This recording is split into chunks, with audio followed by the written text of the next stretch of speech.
A lot of game journals came out today to try and tell us that Resident Evil Requiem is the best-selling game of 2026 so far, and I just had a good chuckle at that. I just had a good chuckles like knuckles, because this is such an obvious cope that I can't even process it, because we haven't been told the Pokemon Pokepia numbers. We haven't been told the Tamagotchi like numbers. And when we are told those numbers, they will have outsold Resident Evil Requiem quite handedly. If it hasn't happened yet, it will by the end of the year.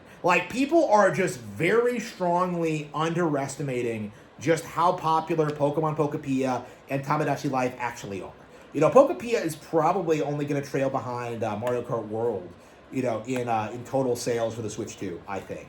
Again, the idea that Resident Evil Requiem has outperformed either of those games is insanely stupid and really should get laughed at, okay? Because we've been going through this ever since Pokepia came out. Because if you remember, there was a big controversy over Pokepia initially having a higher Metacritic score than Resident Evil Requiem, and then the gaming journalisms the gaming journalists rallied to get it lowered by 2 points, and then it slowly started crawling back up because of just how popular the game ended up being. It was very interesting to see how the community at large just failed to accept a simple truth that Pokemon Pokepia was a better game than Resident Evil Requiem. It sold more. It had a higher Metacritic score. It had more content. There really was no debate, but the community was very adamant that Pokepia could not be allowed to be seen as being the better game than Requiem. I would argue a big reason why Requiem was glazed the way it was purely to try and bury Pokepia. Purely to try and keep the discussion away from the Switch 2, away from Nintendo, away from Pokemon, and to keep up this facade that Nintendo was perpetually failing.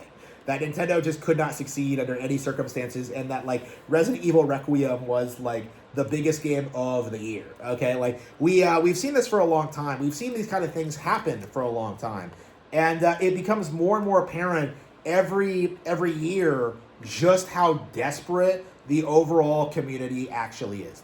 What we're seeing here is the dying, the last dying throes of the old ways. Okay, where every Nintendo game was buried, every PlayStation exclusive was glazed, and the industry just kept doing that in hopes of destroying Nintendo, of building up their mountain of cards, continuing the farce that PlayStation was the main character of the gaming industry, essentially.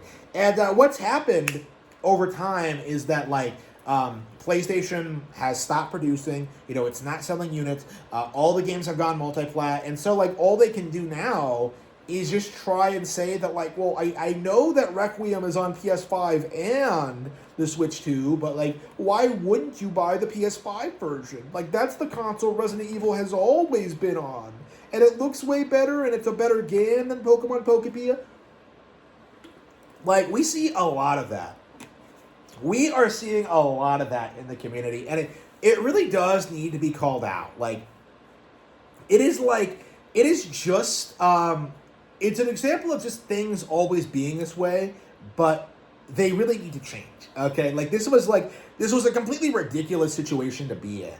And the fact that we're still talking about it even today just goes to show you just how desperate game journals are. Because imagine if they try to give Game of the Year to Resident Evil Requiem, after it got outsold by Pokepia, after it got outsold by Tamagotchi, after it got outperformed by all these other Switch 2 games. Imagine if they try to do that, how that would make them look. Honestly, I don't see them doing that. They are just stuck in this position where they have to keep glazing all this random shit, gaslight people into thinking all of it is way bigger than what Nintendo is doing, and then playing dumb when the real numbers come out, and we start realizing there's 5 or 6 Nintendo games that have come out this year that have outsold Resident Evil Requiem. It is going to be fascinating seeing the fall from grace from the gaming journalism outlets. Like, I really do think they're not going to survive this generation because, they didn't really survive, like, the Nintendo Direct. But at least they were able to do their, like, their damage control articles and their clickbait. Like, with Nintendo Today, I don't even think they'll be able to do that anymore. Like, imagine an ecosystem where Nintendo fans don't even post on Twitter, and instead they just go straight to Nintendo Today, share articles, talk about how cool it is. Like, it's going to be harder and harder and harder to downplay Nintendo in this ecosystem.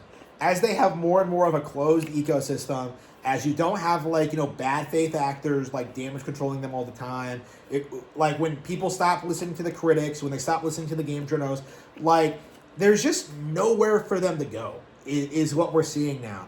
Is that we're seeing them, like, just reach the natural conclusion of their careers, where people are just learning not to take them seriously, not to respect them, not to listen to them. And, like, we're seeing in real time how all of that is collapsing and how all these people are struggling to make basic ends meet.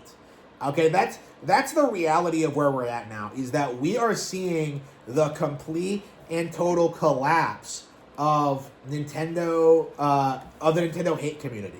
Like, even, like, grifters like Arlo are getting called out for their actions, okay? Like, it's remarkable to see, like, how far we've come over the past 10 years, because, to think that, like, it would only take a decade for, like, the culture that had, like, successfully managed to downplay Star Fox Zero to completely implode upon itself is, that's gratifying. I'm very happy to see that. I'm very happy to be a part of that, but, like, we still have a long way to go, okay? Like, we have, like, endless amounts of, like, bullshit IPs to crush. We have publishers to bankrupt. We have studios to shut down.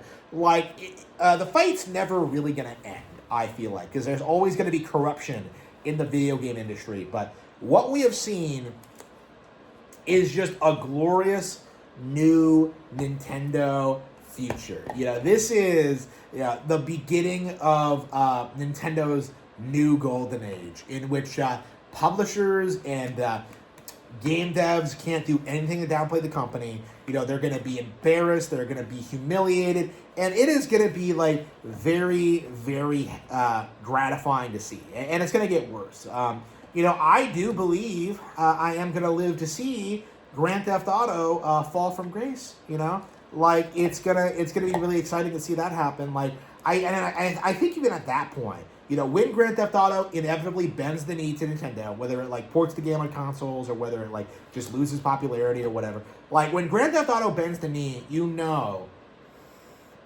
that Nintendo has won.